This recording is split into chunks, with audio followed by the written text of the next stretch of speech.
All right, so we've got Undertone, where it's a horror movie on a podcast. So this should be interesting. So when I heard that this movie was coming out, I saw the trailer and I was like, all right, that looks interesting. I like the idea of, they're, making a podcast and something supernatural happens with that. So like, all right, I like that idea. And so I was intrigued to see, okay, how is this gonna go? Because if it is on, on this podcast, I'm assuming that, it's gonna be all sound. Like the sound design needs to be really good. So I went and saw it, and yeah, this was pretty good actually. I quite enjoyed this one. Now, didn't love it, but I did like it, and I'll explain why. But this movie is about these two friends named Evie and Justin, and they run this podcast called the Undertone podcast. And it's basically kind of like their, spooky, locations or spooky supernatural mysteries kind of thing. Kind of like almost like Unsolved Mysteries, but more leaning towards the supernatural. Well, Justin gets an email from an anonymous email from somebody, and in it is it's audio files of this couple, and it just progresses and progresses into just craziness from there. But then it starts to affect, the real world and what's happening. So that's kind of the crux of this. Now, want to start out on the bat is that I've seen a lot of people saying like, oh my God, this is like one of the scariest movies, of the year, or it's, and all that stuff that you hear. And I've also seen a lot of people think that, this one isn't particularly very good. Now, I'm going to say that I enjoyed the movie, but I also see where people's criticisms are. But let me talk to you about the good. First off, the good is the sound design. Is that the sound design is really, really good.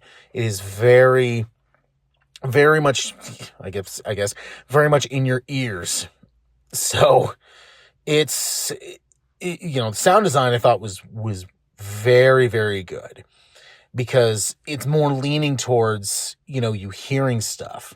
Is that, yes, at times they do show visual stuff, but it's a lot of like hearing it, like trying to hear it, like not just in the audio files that they play of this couple, but just outside of that. You think you hear like some like little noise, and you don't see like the visual of what it was, which makes it more intense and more scary, which I thought they did quite well in this.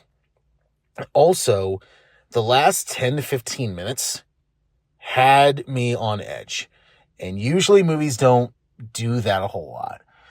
But the last 10 to 15 minutes, that's really where just everything just goes insane. Like they throw everything at the wall, and it just is nuts.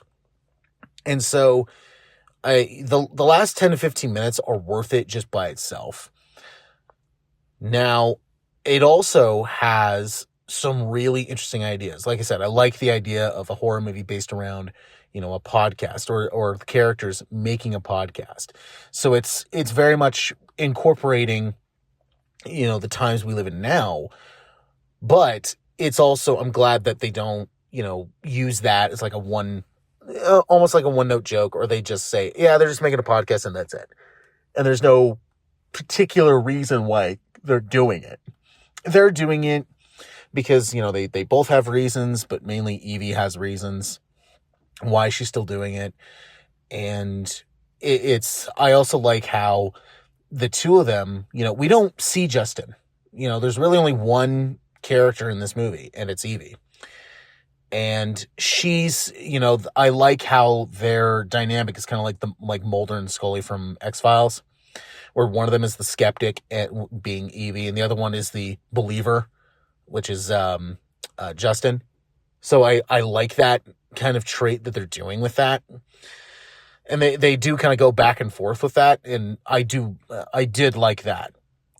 Now, the stuff that I wasn't so, crazy about, despite the sound design being really good, the jump scares in here, very, very loud, like very loud. And I don't know if it was the theater or the sound design in this, but based on the everything they got right with sound in this, every time they play, it was a jump scare. It was like ear piercing. And I was like, I think I'm now deaf because that was so loud.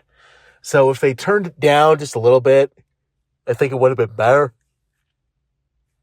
And last thing is that the certain main character traits in here, like what I said, the whole skeptic aspect of it, it didn't bother me a whole lot, but there was points where I'm like, yeah, there's some crazy shit going on. Like maybe it's not as crazy as some other movies, but you gotta admit, yeah, that is bizarre. That is weird. And I don't know if you can, try to use common sense for that. But she just kind of brushes it off. And I'm like, you gotta admit that is bizarre. That is weird. And if that was me, I would probably get out of that house. Now, there's a reason why she's in this house, because her mother is there who's ill. She's taking care of her. And so this podcast she's running is kind of the thing that she kind of keeping her grounded, because everything else she's dealing with is really tragic. So I understand why she keeps doing the podcast, but when crazy stuff starts going on in the house, it's kind of like that's kind of weird, and then just kind of moves on from that. But she still acknowledges, yeah, that's kind of weird, but there's no okay, that is just insane, moving on, until it's too late. And usually that's how these kind of paranormal ghost movies go.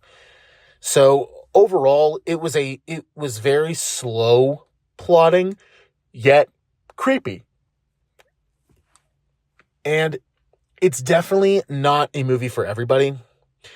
From the way it has some of the story elements, it is kind of that, all right, it gets into kind of familiar territory after a while, but then new stuff gets added, and it's like, all right, that's kind of cool.